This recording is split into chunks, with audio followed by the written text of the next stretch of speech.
കാരണമെന്നോ കാര്യങ്ങളോ അറിയാതെ ഈ കൊല്ലം ടൗണിൻ്റെ മധ്യഭാഗത്തായിട്ടാണ് ഈ നടക്കുന്നത്. ഇവിടുത്തെ നിയമവും നിയമവാഴ്ച എവിടാണ്? ഇവിടെ താണ്ട് യുവ അഭിഭാഷകയെ പീഡിപ്പിച്ച അവിടെ ആ വക്കീലിനെ ഇതുവരെ അവരെ CPM-ന്റെ ഉന്നതനായ ആളെ അറസ്റ്റ് ചെയ്തിട്ടില്ല. ഇതേ കണക്ക് തന്നെ യുവനടിയെ പീഡിപ്പിച്ച ആൾക്ക് സംരക്ഷണം കൊടുത്തവൻ അറസ്റ്റ്. അപ്പോൾ കൊല്ലം ജില്ലയിൽ തന്നെ നിരവധി ജനങ്ങൾക്ക് സുരക്ഷിതത്വം കൊടുക്കാൻ പറ്റാത്ത ഒരവസ്ഥയാണ്. ഇവർ ഈ ഓട്ടോറിക്ഷയിൽ കൊണ്ടിട്ട് ഒരു യുവാവിനെ മർദ്ദിക്കുന്നു. ജനങ്ങളെല്ലാം ഭീതിയോടെ നോക്കി നിൽക്കുന്നു. കണ്ടിട്ട് ഞാൻ ഓടിച്ചെന്നതാ.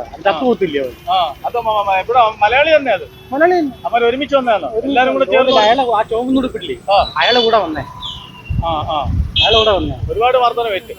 ഒരുപാട് ചമ്പരം 4 പേരും കൊല്ലത്ത് ഈ ഇത്രയും ടൗണിൽ നടന്ന സമയത്ത് ഇങ്ങനെ അടിക്കാന്ന് പറഞ്ഞാൽ ജനങ്ങൾക്ക് ഇവിടെ ജീവിക്കണ്ടേ? അത് ആ കാവ് പിടിച്ചവനെ 4 പേരും ഇടിക്കുന്ന ഞാൻ ഓടിച്ചെന്നതാ. അവരുടെ ഒരുമിച്ച് കൊണ്ടുവന്ന് ആട്ടോയിൽ കൊണ്ടുവന്ന് ഇരിക്കുക. അതൊക്കെ നമ്മൾ തന്നെ മർദ്ദിക്കാൻ പറഞ്ഞല്ലേ? നമ്മളത് വീഡിയോ എടുക്കുന്നത് അവർ ശ്രദ്ധയിൽപ്പെട്ടപ്പോൾ എന്നെയും മർദ്ദിക്കാനായിട്ട് ഓടി വരികയുണ്ടായി. ഞാൻ ഇതൊരു മാധ്യമത്തിന്റെ ഭാഗമാണ്, ഇത് നിങ്ങൾ ചെയ്യരുതെന്ന് പറഞ്ഞ് നമ്മൾ പറഞ്ഞാലും അവരുടെ സ്വയബോധത്തിലാണ് അവർ നമ്മളെ ആക്രമിക്കുന്ന രീതിയിൽ നമുക്ക് ആക്രമം ഏൽക്കാതെ മറ്റുള്ളവർ എന്നെ തടസ്സപ്പെടുത്തിയതിന്റെ പേരിലുമാണ് നമ്മൾ രക്ഷപ്പെടാൻ പറ്റിയത്. ഈ കൊല്ലം ജില്ലയിൽ ഇത്രയും എന്തൊക്കെ ആരൊക്കെ പരാതി കൊടുത്താലും ജനങ്ങൾക്ക് സുരക്ഷിതമായിട്ട് ഇറങ്ങി നടക്കാൻ പറ്റും. ഇന്ന് തന്നെ 11:30 കഴിഞ്ഞ് 12 മണിയോട് സമീപത്താണ് ഒരു ഓട്ടോറിക്ഷയിൽ വന്നെന്നാണ് പറയുന്നത്. നമുക്ക് കാഴ്ചയിൽ അത് മലയാളിയാണോ എന്നൊരു സംശയം ഉണ്ടായിരുന്നു. പക്ഷെ അത് അവരെ സഹപ്രവർത്തകരോ കൂടെ ഉള്ളവരോ മലയാളികളായിട്ടുള്ള ഒരു യുവാവിനെയാണ് ക്രൂരമായി മർദ്ദിക്കുന്നത്. ഞാൻ വന്നപ്പോഴത്തേക്ക് മർദ്ദനം കഴിഞ്ഞ് അവശതയായിട്ട് കിടക്കുകയാണ്. ആ കിടക്കുമ്പോൾ തന്നെ വീണ്ടും ഇവർ മർദ്ദിച്ചുകൊണ്ടിരിക്കുന്ന ഒറ്റയ്ക്കൊക്കെ വന്നവർ ഭീതിയോട് അടുക്കാൻ പോയി. അവരെ മറ്റുള്ളവർ പറഞ്ഞാൽ കേൾക്കുന്നില്ല. എന്തിനാണെന്നോ ഏതിനാണെന്നോ കൊല്ലം ടൗണിൽ ഇത്രയും ഭീകരമായ ഒരു അന്തരീക്ഷമാണ് ഉണ്ടാകുന്നത്. ജനങ്ങൾക്ക് നടക്കാനോ അവർക്ക് സുരക്ഷിതമോ ഇവരിങ്ങനെ ചെയ്യണമെങ്കിൽ ഇവർക്ക് ഭയപ്പാടില്ല. ഇവർ ആരെ പരിഗണനയിലാണ് ഇങ്ങനെ ഒരു മനുഷ്യനെ, ഒരു യുവാവിനെ ഒരു പറ്റം ആൾക്കാർ ചേർന്ന് നിർദാക്ഷിണ്യം മർദ്ദിക്കുക, മർദ്ദനം ഏറ്റ് അവശതയായിട്ട് കിടന്നിട്ട് വീണ്ടും മർദ്ദിക്കുക, 1-2 പേരോ കൂട്ടത്തിലുള്ളവർ പിടിച്ചു മാറ്റിയിട്ട് പോകാതെ വീണ്ടും വന്ന് മർദ്ദിക്കുക. ഇത്തരത്തിൽ ക്രൂരമായ ജനങ്ങൾ എങ്ങനെ സുരക്ഷിതമായിട്ട് നടക്കും?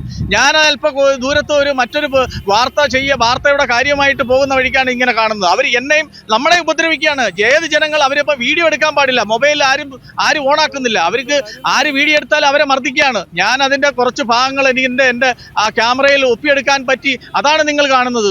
ക്രൂരമായി മർദ്ദിക്കുന്നു. ജനങ്ങൾക്ക് ജീവിക്കാനും സുരക്ഷിതം കൊടുക്കേണ്ട സർക്കാർ എവിടെയാണ്? ഇവിടുത്തെ പോലീസ് കമ്മീഷണർ എവിടെയാണ്? ഇവിടുത്തെ ഓഫീസർ എവിടെയാണ്? ഇങ്ങനെ ഇവർ നോക്കുമ്പോൾ അവരെ വലിയ നേതാക്കന്മാരെ കുറ്റങ്ങൾ ചെയ്തവരെ അറസ്റ്റ് ചെയ്യുന്നില്ല. അവർ സുരക്ഷിതമായി വിലസുന്നു. പിന്നെ സാധാരണക്കാരായിട്ടുള്ള ഇങ്ങനെയുള്ള ക്രിമിനലുകൾ വിളയാടുകയാണ്.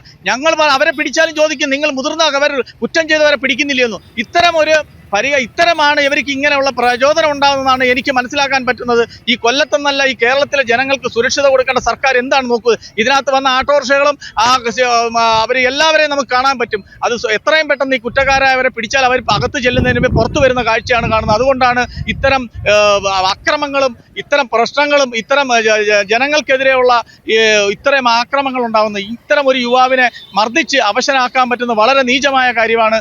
എന്തായാലും ഇതൊന്നും ജനങ്ങൾ കാണുന്നുണ്ട്. അവർക്ക് സുരക്ഷിത കൊടുക്കുക. സർക്കാർ നിങ്ങൾ ഈ അധികാരപ്പെട്ടവരെ കമ്മീഷണറായിട്ടും അതേപോലെ പല ഉദ്യോഗ തലത്തിൽ ഇരുന്നാൽ അവരാരെയാണ് ഭയക്കുന്നത്? അവർക്ക് നീതിയുക്തമായിട്ട് ജനങ്ങൾക്ക് സുരക്ഷിത കൊടുക്കാനും അതിന് വേണ്ടുന്ന അവർക്ക് അതിനുള്ള അധികാരം കൊടുക്കുക. അല്ലാതെ പേരിന് വേണ്ടി ആ ഉദ്യോഗ തലത്തിൽ ഇരുത്തിക്കൊണ്ട് അവർക്ക് ഇതിനു വേണ്ടി ഈ കുറ്റക്കാരെ പിടിക്കാനുള്ള അധികാരം കൊടുക്കുക. അല്ലെങ്കിൽ അവർ നോക്കുകുത്തിയാക്കി ഇരുത്താൽ ജനങ്ങൾ പാവപ്പെട്ട നിരപരാധി ജനങ്ങളാണ് മർദ്ദനമേറ്റും പീഡനമേറ്റും മരിക്കേണ്ടി വരുന്നത്.